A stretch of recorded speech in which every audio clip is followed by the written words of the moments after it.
We're tracking a humanitarian crisis is unfolding in Pakistan as the country has turned its back on thousands of Afghan refugees. Pakistan's deadline for the foreign nationals has expired, forcing thousands of people with only two choices: either be detained in Pakistan as an illegal refugee or go back to Taliban-ruled Afghanistan. In the last 2 months after the announcement of the deadline, more than 140,000 refugees have voluntarily left Pakistan, but many others are left in the lurch with nowhere to go. It's a tyrannical regime. We cannot send these people who are here, who are seeking refuge, who are seeking asylum from that tyrannical regime, and we cannot send them back at this point with such a short deadline.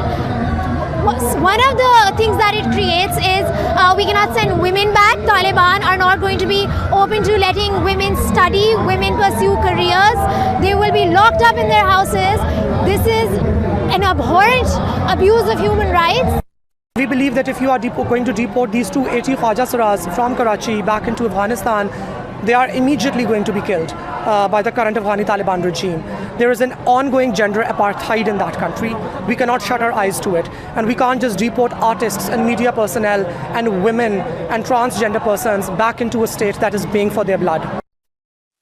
But remember, while Pakistan shows no mercy for Afghan refugees, in its own backyard, Pakistan had been very vocal in speaking for civilians in Gaza. First, the Pakistan Senate adopted a resolution accusing Israel of state terrorism in Gaza. Secondly, speaking of the 7th October massacre in the United Nations, Pakistan had said Israel's occupation was the original sin. Pakistan's permanent representative to United Nations, in fact, said it would only be fair to name Israel as well as Hamas.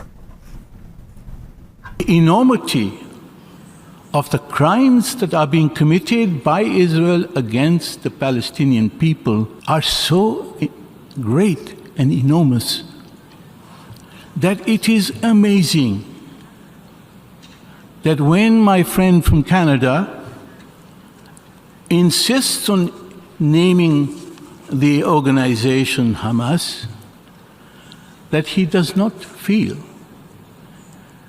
the need for the equity and balance and fairness for which Canada is so well known. He does not feel the need to name Israel for killing 7,000 Palestinians. So yes, you heard that right. More than 140,000 refugees have voluntarily left Pakistan and several have nowhere to go. And we're talking about Afghan refugees, and Pakistan clearly has turned its back on thousands of them. And this is why the entire world today is recognizing this as a big humanitarian crisis. And what's ironic in all of this is the kind of parallel that we've drawn in talking about how though Pakistan shows no mercy for Afghan refugees in its own backyard, here's how it's been very, very vocal in speaking for civilians in Gaza. What explains these double standards is what the world continues to ask Pakistan and continues to monitor very closely.